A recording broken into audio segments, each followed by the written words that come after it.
I'm delighted to be joined by a three-time semi-finalist at the World Championship at the Crucible. It's Alan McManus. Alan, there's only one place to start. The most important question of all, are you and your family fit and healthy? All good, touch wood, obviously same as everyone else. So, just at home, same as everyone, sort of pottering around the house, being bored and eating and having the odd beer and nothing much else really, same as everyone. Because when we switch on the news, the job that our NHS and key workers are doing is just phenomenal, isn't it? It really is. I mean, I did see actually this morning, I seen a thing, obviously Ollie Martial, one of our referees from Belgium, he's a nurse, isn't he? And he's doing the same thing. So that kind of puts in perspective not just your own area or your own country or the UK. This is a worldwide thing, and what they're doing really is remarkable. I mean, we all get wrapped up in our own jobs and things like that, but these guys are doing incredible things. Even in Glasgow this morning, I believe they're opening a big purpose-built hospital for any cases going forward. So that's brilliant. It's taken 2 weeks to actually to pretty much build a hospital. It's been incredible what they're all doing, and the NHS staff have been just wonderful. Yeah, referee Oliver Mattel working in A&E in Belgium on a COVID ward as well. So, fantastic that he's doing that. Obviously, former referee in the final as well. Normally, we'd be in Sheffield, Alan. You've got a bit of a love affair with the Crucible, haven't you? Well, yeah, I was thinking, obviously, I knew we were going to have a chat, and I was thinking about this last night, and probably in the last, I turned pro 30 years ago this coming June, and I probably must have spent at least a year of my time actually in Sheffield, for one thing or another. I mean, obviously playing and then working and then doing qualifiers and such like. I actually played also. My first experience in Sheffield was I played in the English Amateur Championship. It was just a couple of miles away down in a little place called Handsworth, just along the parkway. And that was my first experience in 30 years. You can't believe, can you? It's almost 30 years to the day since that English Amateur thing. But it's been a big part of everyone's life, I think, in snooker, especially the guys of, myself in their 40s and things like that. It's a huge miss, but hopefully we'll get, in the coming months, whenever that may be, hopefully we'll get it on the go again. Can you remember making your debut at the Crucible and how you felt? I do. It was my first season as a pro, I'm pretty sure. So it would have been, I turned pro 90, so it would have been this time of 91. I played Willie Thorne. The qualifying then, I think, was a couple of, I'm guessing it was maybe January, February.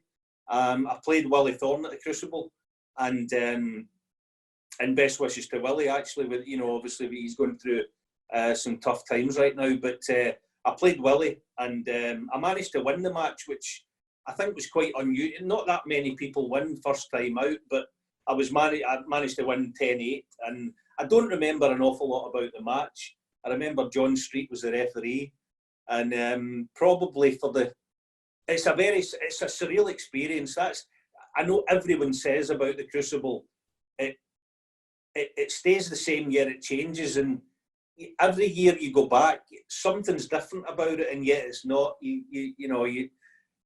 I do look. There's a lot of, I don't know how many players have ever played at a Crucible. Maybe 120, something around that. I wish that a lot of budding snooker players were given the chance to actually experience what it's like, because it really is an amazing experience, because you used to either playing in the club or at other tournaments, pro-am, and all of a sudden you're thrust into this place that has been sort of in your mind for the last, well, in my case, it would have been 10, 11 years, watching it just on TV, and then all of a sudden it's like sitting in a movie set. And that was the thing that I couldn't get my head around. But I did love it, and I've always loved it, as most of the guys do. What is it about the Crucible then? Can you put it into words? I mean, it's so unique, isn't it? Especially when you got a two table setup as well. Yeah, well, as I say, my first memory of the Crucible was, I must have been, 9, I think, at the time. And I remember probably one of my parents putting on the TV, and Cliff Thorburn was winning the final. So I thought, what's going on here? You know, although prior to that, I'd got the small table, as we all do at Christmas time, when I was about 7 or 8, and you know, knocking balls around.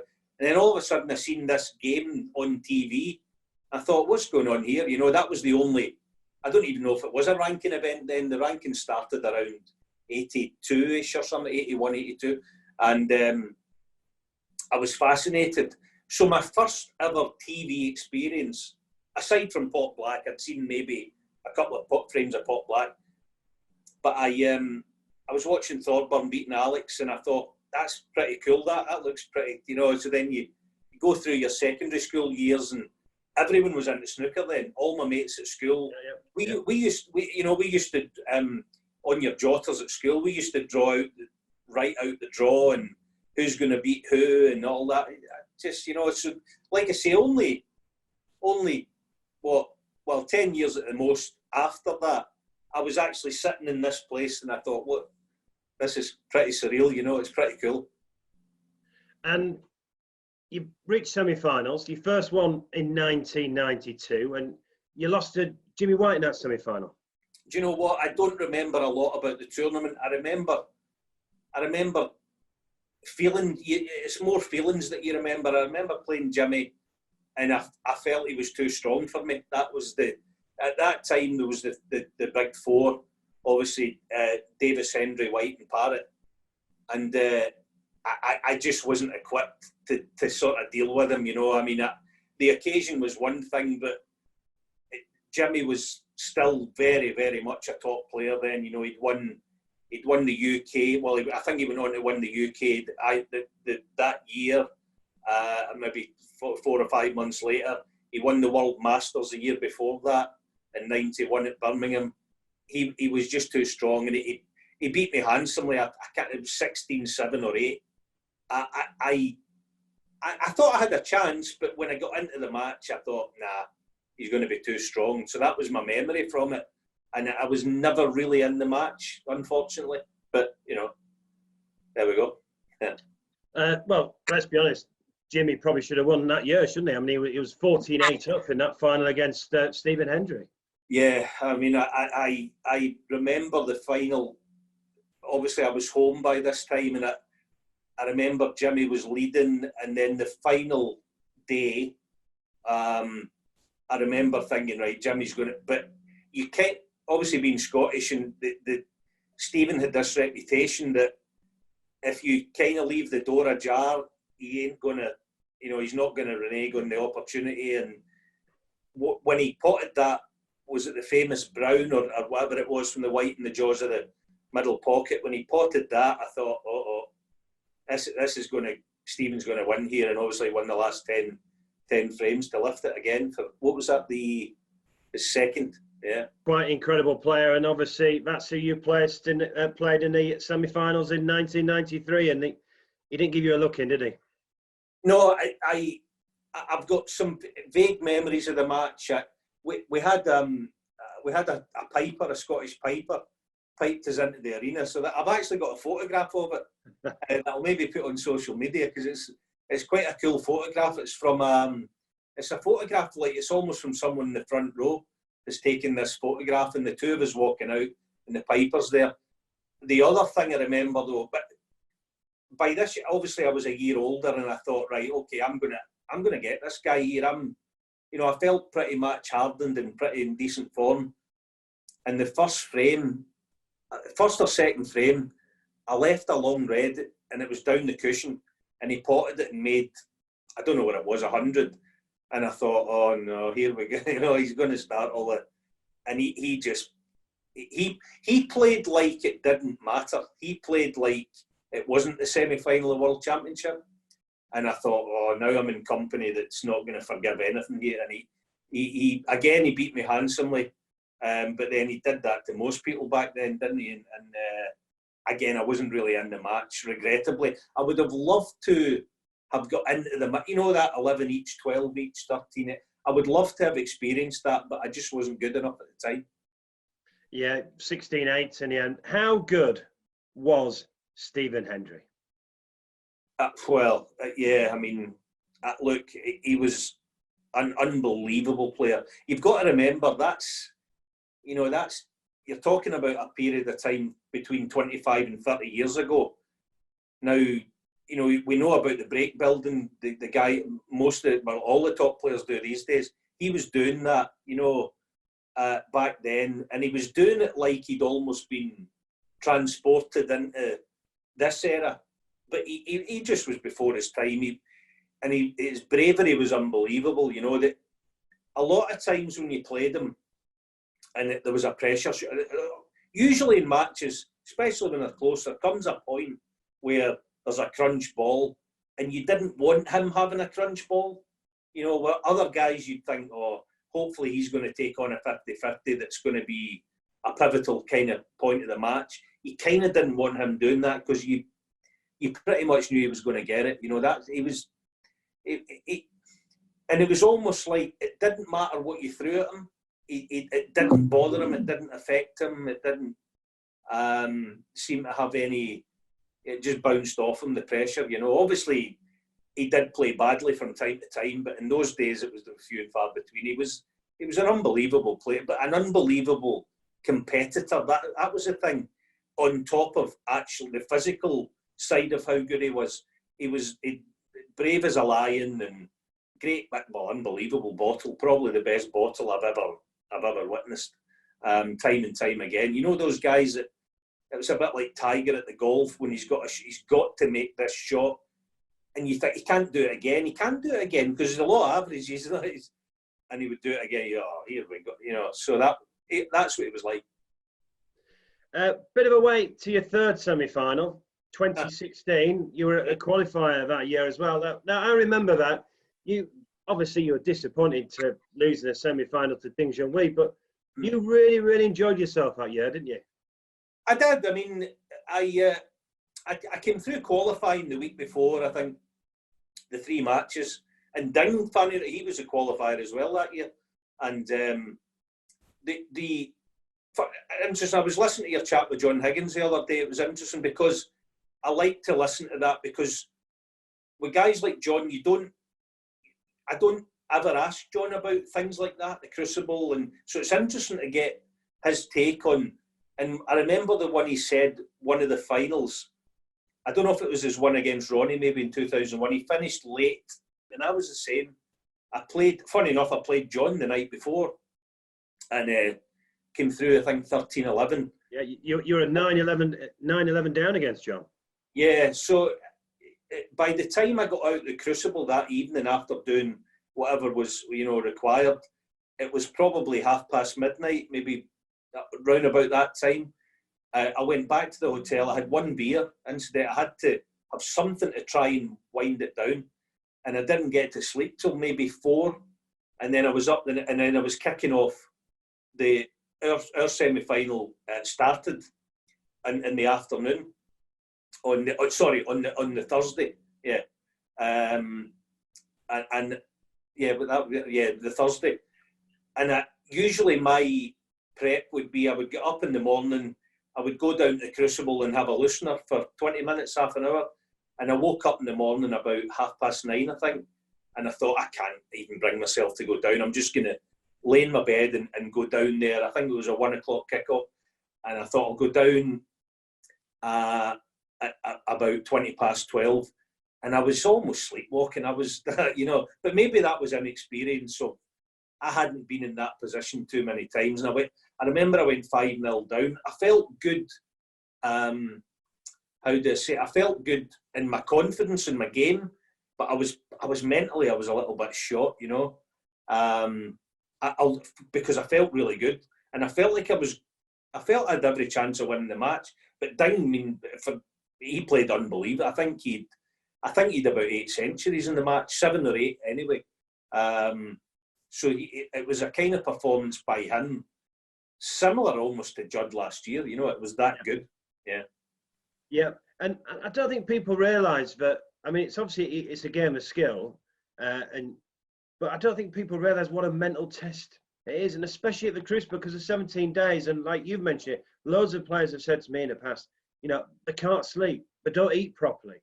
It's such it's such a demanding test on the mind as well. Yeah. Do you know, it's funny in times like this, with this lockdown, you know, that the regular guy or punter, you could liken it in some way to that, where your life becomes something that it's never been before. You wake up in the morning, you think, when's my practice time? Right, I'll go down, I'll practice. And then you finish your practice, and then you think, when's my next practice time? Right, I've got to practice at 5:30, so I'll get some lunch. I'll sit in the press room, and then I'll practice. And this is forgetting playing matches. It's a constant existence of looking at your watch. When's my practice time? When's my match? It's like a strange conveyor belt, isn't it? Yeah, it's for days. And look, you know, obviously I spend a lot of time with yourself and the guys in the press room the last few years, and it's like that as well. It's just an existence that is so far detached from what normal life would be. That's the thing about it. But in saying that, when you're going through it, you are quite enjoying it, because all you're thinking about is playing. All you think about is, when's my matches, either 10, 2:30 or 7, and at my session times and my practice, that's all you think about. The best part of the day probably is when you go for a bite of dinner and and do something that's remotely normal, and then you get back to and back up in the morning practice. And it's a brilliant experience, but it's draining. But probably afterwards, it's more draining, as you guys again will know with in the press room. It's a cocoon for sure. Obviously, we've seen you as a commentator in the last few years as well. I just get the impression you love snooker so much. So to have a chance to commentate on it is a real privilege as well. Absolutely. I'm not a massive snooker watcher when I'm at home and it's on TV. I'll watch it if it goes close, a match, but it's a brilliant thing to be able to do. I mean, I'm so fortunate and to get to work with the guys that I'm able to work with, because as a player, you go through, best part of 25 years I went through thinking about your own game. You're flying solo, then you're kind of part of a team, and when I say part of a team, I include all the guys in the press, all the guys. You feel that, don't you? When you're in the press room, you feel like, in whatever capacity it is, you're part of a team trying to bring the tournament to people, and there's a little bit of sort of, not pressure, but there's an onus on you. You feel to try and put on a good commentary and things like that. Obviously, but it's again quite surreal to be like.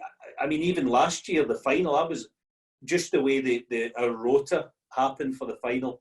I think we finished half a session early, didn't we? In the evening, we only played, I think, 3 frames or something, 2 or 3 frames. And I happened to be in the box with Dennis at the last, when Judd won. And it was pretty surreal, I'm thinking, this is a world final, and I think we also got to kick off the final.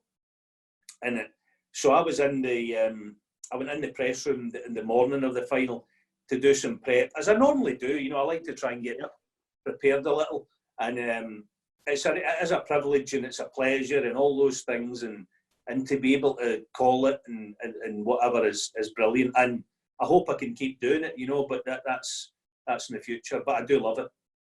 I'd just like to ask you a question about one of your colleagues, Alan, in the commentary box. On this day, the 20th of April, back in 1981, he won his first World Championship. Steve Davis, 6 world titles. How good a player was Steve? Listen, I've said this a few times. I've said this in recent years. I wish the players of today, not so much the Stuart Binghams and the John Hyde, they've all played him when he was near his best. But the younger guys, anyone under the age of probably 30, I wish they could have had the chance to play him when he was. I actually believe Davis was at his best in the very late 80s and probably up to about 93 or 4. He was, because I played him my first year, few years as a pro. I played him quite a lot. I played him, my first ever ranking final was out in Thailand, was in 92, I think. And it was my 21st birthday, actually, that week. We were out in Thailand. and he beat me 9-3, and I played awesome. I couldn't have played any better, and he beat me 9-3. It's funny enough, he did the same thing, I think, to John Higgins. I don't know if it was John's first ranking final. It might have been his second. He played Davis, and Davis walloped him. And we know how good John is, and Davis completely just took him to pieces. I remember John saying that at the time, and I wasn't a bit surprised. He was an unbelievably good player. Technically, he played. He's a throwback of a player. Well, obviously he actually is a throwback, but even in the modern sort of 90s, it's difficult to explain, but his cue ball control was actually similar to Ding. See, like, you know, now when the guy, I've always thought this about Davis back in the day, when a player now plays top side of the blue, they don't mind the cue ball maybe that off the side cushion. Mm-hmm. Davis played that away from the blue. He was trying to play into areas that nowadays all players play into an area, but the area would be maybe that size. Davis played into an area maybe that size, and so if you felt like his cue ball was under unbelievable control, a bit like the way Ding is when he's at his best, you know. He made it look so simple. And what's he like to work with in the commentary box? Oh, he's brilliant. In the com box, he's brilliant because everyone's different. And Steve, I find, is quite conversational in a way, which is not everyone's like that, which is everyone's different. And I remember, funny enough, I don't know if it was last year or year before, we were on table one at the crew. I can't remember the match. And he said something like, why wouldn't he have played that shot or something? Or why wouldn't he have done, you know, he's asking me. And I said, you're forgetting that you're Steve Davis. And I said this on air. I said, see, you forget that, you know, and we're having a laugh about it. And he's just brilliant, you know. I mean, a lot of times in the com box, I've not been in that often with him, but a lot of times if I've been in with him, I'm waiting on him saying something that I've never heard before, so that I can think, blinking out, that guy really does know what he's talking about. Obviously he does. And he's like that in the studio. In the studio, he's awesome. I think he's absolutely fun. He kind of finds a way to depict something that, in a way that the viewer will understand, not so much in a snooker way, but he'll talk about it in a different way. And I always love listening to him when he's in studio. He's just awesome. And a great guy. Alan, I've loved talking to you, but as a final question, obviously, we're all gutted we're not in Sheffield at the moment with no wine and thoughts with people who've lost loved ones. Hopefully, we'll get a rearranged tournament later on in the summer. Are we going to see you in the qualifiers? Yes, yeah, I'm looking forward to it. Obviously, I've not played for the last, 5 weeks since everywhere's been closed. But once, hopefully, in the near future, we get things back to some sort of normality, I'll start playing again, and then we can get dates out. Players live by a date in a calendar, pretty much, you know. So when we get a date, let's just take the middle of July or whatever it may be, then you can sort of plan ahead your practice and things like that. But before I go, I wanted to, if I could, Mark, was just was first of all to thank you guys at Betfred for your commitment to our sport and obviously the World Championship. And I wanted to tell a little story from last year that obviously people wouldn't know about. It was the night of the semi-finals had finished, and I went for a beer in the Graduate, just which all the snooker fans will know, with Dave Hendon and a couple of the boys. Yeah. And there was a guy outside as I was walking in. He said, "Hello, how you doing?" And he was Canadian. And I thought, "Oh, how you doing?" I said, you could tell he was here for the snooker. And he was just on his own. I said, "Oh, are you here for the snooker?" He said, yeah. Oh, he says, "Absolutely love it. You know, it's fantastic. It's been ambition, all that sort of stuff." And I said, have you been in watching some matches? I think he'd been there for about 10 days. And he said, yeah, I got tickets for one session about 5 days ago, let's say. And he was really humble and genuine and nice. And I thought, blinking heck, I'm going to try and get this guy a ticket somehow for the final, which are gold dust. So the next morning, I know, maybe embarrassed about this, but I'll say it anyway. I remember going in and asked yourself, you're the boss, and I said, Mark, there wouldn't be any tickets going, would there? There's one guy, he came all the way from Canada, and he was basically watching on the big screen out in the square. I said that, you know, a really nice guy, and it would be such a thrill if he could get a ticket for any session of any part of the final. And within about an hour and a half, you provided me with a ticket which I could take to that guy. And it was like all his Christmases had come early, you know. So little things like that, you know, I text the guy, it was about, let's say, a 1 o'clock kickoff. I texted him at 11:30. I said, meet me outside the front of the Crucible in 10 minutes. I've got a ticket for you. And the guy was just, you know, that humble way and nice way. And he, like I say, was one of the biggest thrills of his life. But that's thanks to you and Betfred, nothing to do with me. It's a privilege to be there. And again, just thank you to yourself and the team that you work with for doing what you do, because I'm witness to it behind the scenes, how hard you guys work. And it's brilliant to have you. No, Alan, I appreciate that. We're very much a team at Betfred, so you know, I can't take the credit. We're very much a team, and look, we love doing it, and we love sponsoring it, and you know, it's a great tournament, and you know, let's hope we sponsor a tournament for, you know, many years to come. Alan, really appreciate your time, and always appreciate your company at the Crucible. Absolute pleasure. Cheers, Mark. Stay safe, everyone.